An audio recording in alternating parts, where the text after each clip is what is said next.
In this video, I would like to show you how to create spatial database, how to create feature datasets, how to create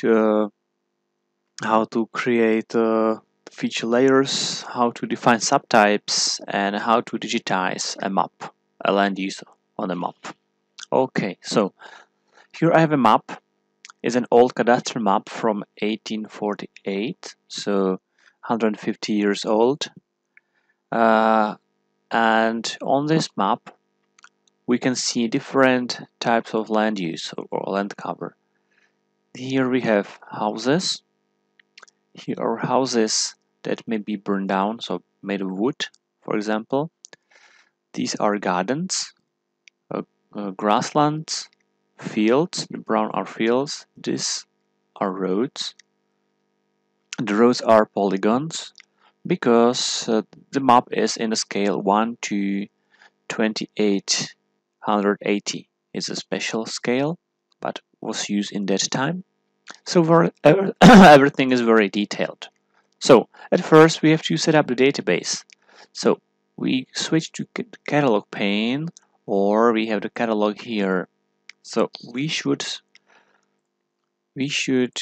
search for our working folder, which I have here, the first steps, and I will create there's already a database that's set up automatically with our project, but I will create a new database, clicking the right click, and a new file geodatabase. Okay, now we just rename it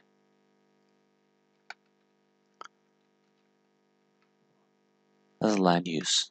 Okay, well, now in this database I would like to create a new feature dataset.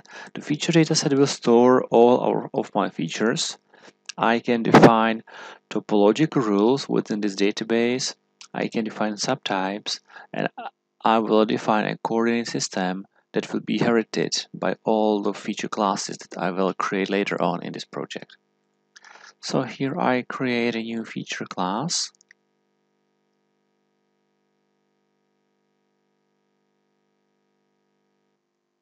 Oh, sorry, a feature dataset. It will be called just data, and we have to set up a coordinate system. We are working in our national coordinate system, so it is WGS84 Web Mercator is used for Esri base maps, but here I search for our national coordinate system, which is this Krobak. So I click run.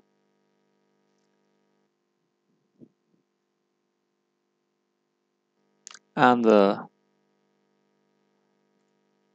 feature dataset is created data. Now I need to fill in feature classes. So I will create the first one called land use. Land use, we can use an alias for it. The alias can contain special letters, special signs, spaces, etc. Here we define if we create polygon, line, point, or multi-page or multi-point. So land use are polygons, so we create polygon. Then we click next. Here we can define the attribute fields that will be in this layer. So here I would like to type the type field. In this type field will be stored information about the land use types. And because we will use it for subtypes, so I said short integer. Okay, we check next. The coordinate system fits. Tolerance, no need. Resolution, not needed. Storage, configuration, not needed. So we click finish. And so the feature class is created. Now I would like to create the subtypes, the types of land use that we can identify in the map. So I do the right click, and sorry, it's not here because we are in ArcGIS Pro. So we have to go to data.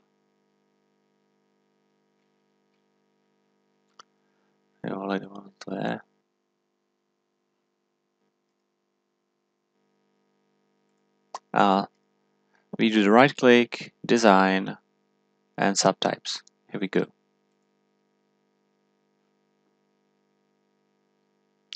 So here we define subtypes.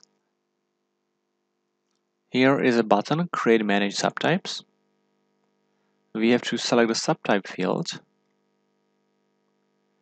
That is the type, and we say code. Okay, please never use code 0, because if you use a 0 number, that you will be unable to publish this data on ArcGIS Online, because there is some bug that won't allow you to use a code 0 for publishing. So we say number 1 will be garden, let's say garden. Number 2 is field. Number 3 grassland. Number 4 houses, buildings. Number 5 is build up area. Build up, or how build up area. Number 6 water bodies. Number 7 roads. Number 8 everything else.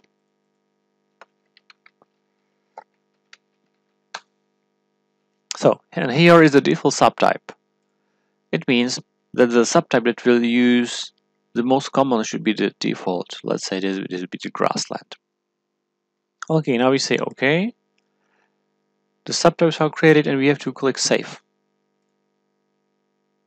So they are saved. And we could do the same,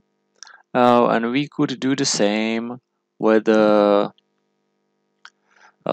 lines and polylines and points, but here we just work with polygons. So now when we add this feature layer to the map, it's going to be added, and here we have defined all the land use types. So it's a good idea to set the colors according to the colors that appear in the map.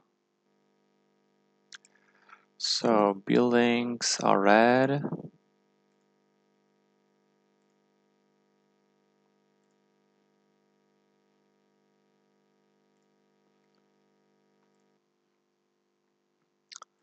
Build up area is white.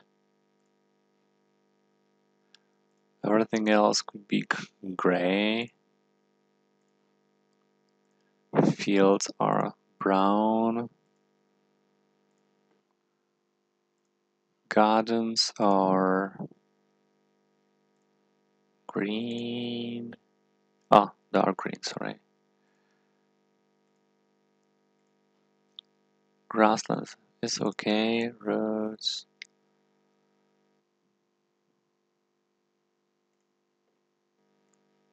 Roads and water bodies. There you go. Okay, and now we can start digitizing. I will show you the basic principles of digitizing. It means that as we digitize, we are creating new features. And if we go to Edit, Pane, so there is a button, Create Features. And here you can see we have all of our subtypes that are defined.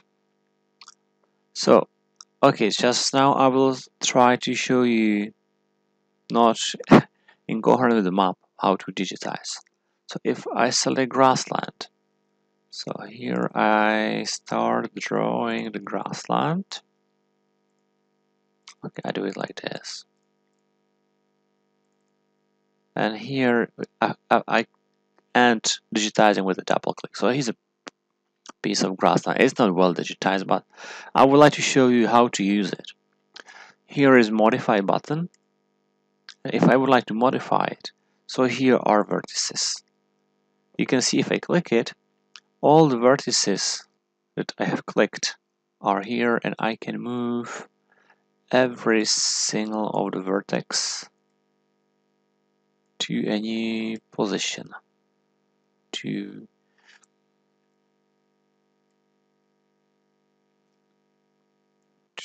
work well with my area.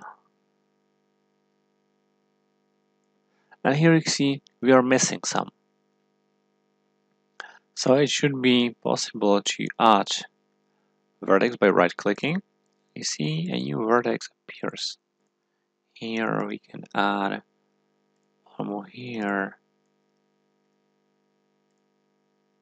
So this is a way how you can digitize. Okay, this is not the way you should do this. You should read it once and then just, in case of need, to add vertex, new vertices. But it can be done like this. And here you're finished. If you would like to delete it all, just you click it, you press the delete button, and it all disappears. Or here it has a delete button as well. And here are many more tools if you wanna split it into two parts. So you just draw a line, double click, and then it's split it. Oh god. Sorry. And then it's split into two polygons. So you see 1 and 2. Right. Okay, and then when I continue drawing the new features, and here the data has to be very well connected, because if I now start drawing this other green, which is not a grassland apparently, is a different color, so we say it's everything else. So I need to connect the new polygon very tightly to the one I have already created, otherwise gaps or overshoots will appear. There's a problem, gaps and overshoots, because they will damage your data. So I need to click in a very same point here. I have to follow all the vertices, and here, but you can see that you never click as precise as needed. So that's why here's this snapping function. Snapping helps you that the mouse will get attached to the point or edge automatically. So you just allow the snapping. Here you can decide on which types you would like to snap. We have some more snap settings, and you see now when I move my mouse close enough to a layer, so it gets snapped to the edge or to a vertex. So now I can start drawing, and I need to have in mind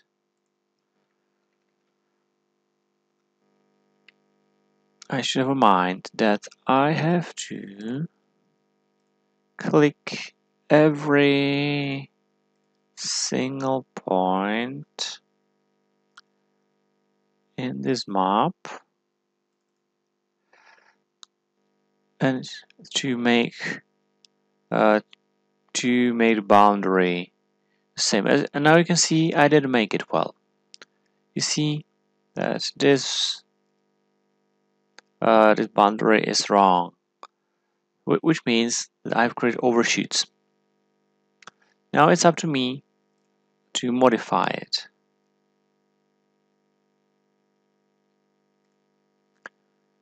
So I should add a vertex. So now it looks better. Yep. And we're done. Okay, but there is always an easier way how to do this. There's a function called autocomplete polygon. So if I am digitizing, let's say this is a field. So it's a function autocomplete polygon.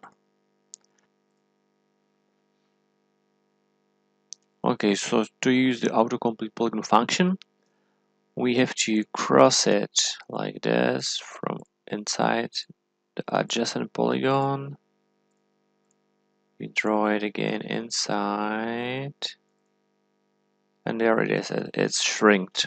It's shrinked by the polygon. Okay, and now if we would like to do it again, let's say with the grassland.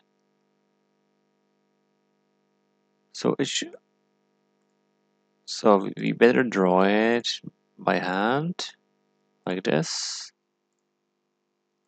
There is the water body, and we have to follow.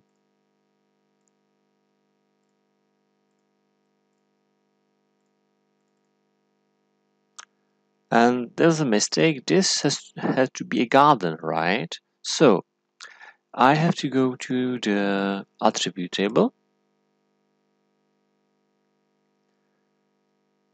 The last feature I've created is still selected, and instead of grassland, I say is a garden.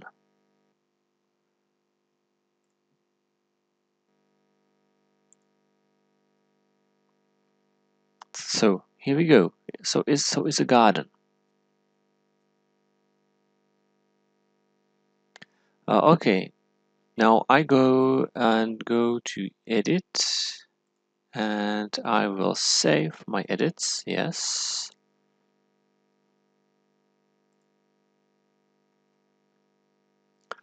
And now I can, for instance, create a topology. So I know where overshoots are or some other errors. So I will create some more polygons, let's say with some errors to show you. So here I draw a garden,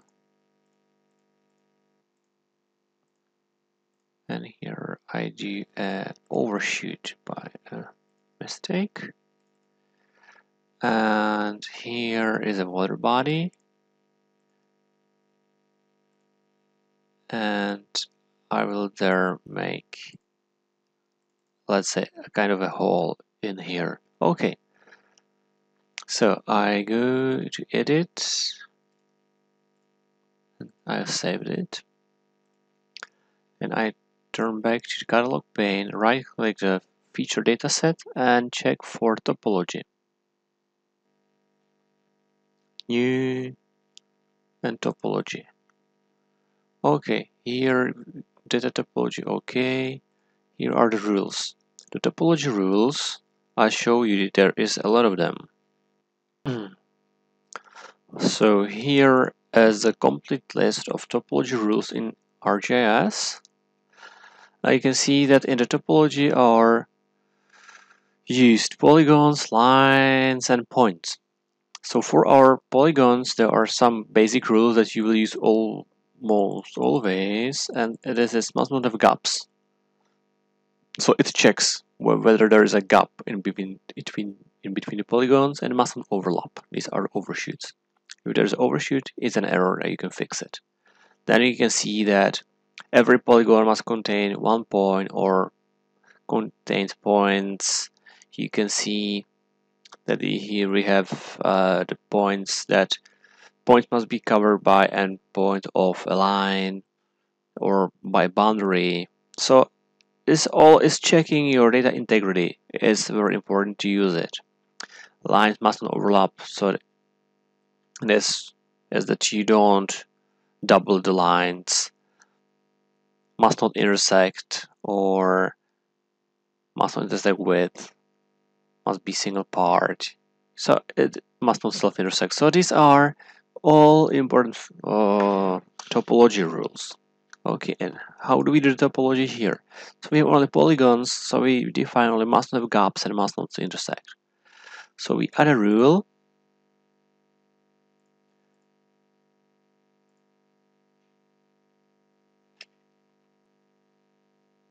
and before we can add a rule, we have to define which feature class take part in topology. So the land use, we have no other features. So now we can add a rule that the land use, we can even use the subtypes here, which is good, but we don't use it now. There's a rule, must not have gaps, and the other one is that land use must not overlap. So here we have it. Here we have the summary and the rules. Now we click finish, and the topology is created.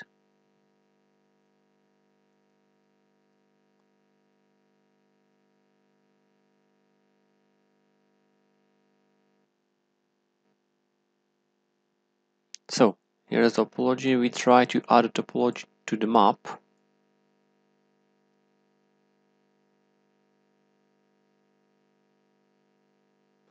So here we have point errors, line errors, polygon errors. So we have, if they are some, we will have only polygon errors. Okay. If you would like to use or check the topology, so here, of course, there is no topology, but there is the data topology. That is the one we have just created. So there it is, and we can go for the error inspector. That should show us the errors if there are some. And in the error inspector, there is validate in current extent. So we just show the current extent, we go for validate, and now the topology is to validate it. And you can see that we are expecting some errors. See? So we can have a look at the topology errors. We have here errors must not have gaps and must not overlap. So must have gaps. If we click the first one, it should be highlighted somehow in the map. No, it's here in the preview. Must have a gap. So here you can see is a big gap. This is another gap is here in the detail. Another gap here, and a very tiny gap here. You can see it's a very small gap, but it's there because I missed or didn't use the autocomplete function. So how do we get rid of this error?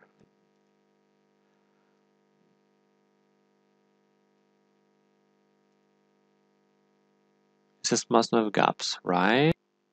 So here in the preview window, there is a preview. Here are the details, and it is a fix. I can create a feature to fill the gap in. So you see, the feature is created, and because my default subtype is grassland, it's a grassland. If we would like to change it to garden, we just have to select it. We have to select it.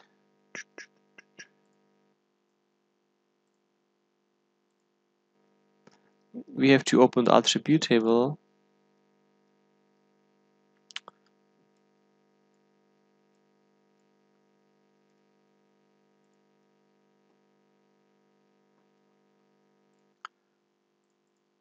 and change it to garden.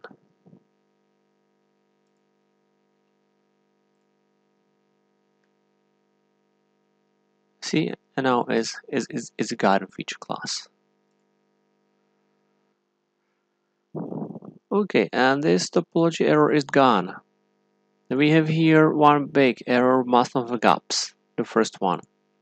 It says because you can see is the error that is all the way around because there are no data around, so it's a big gap. But this is an exception, so we mark it as exception. So it's an exception. Now what we gonna do with this overshoots? Must on overlap. Here we have two. Must overlap is merge or remove overlap in the fixes. So if we do merge, so we can merge it to this or to this. It's up to us. So we can merge it to this guy then. Merge. See, and error is gone. And this step by step you have to fix the errors to make the data topologically clear. So in fact it's better to do a good job digitizing than fixing the errors later on. Okay, so this was a short introduction into the digitization of maps and to the topology of the maps, and hopefully you did like it.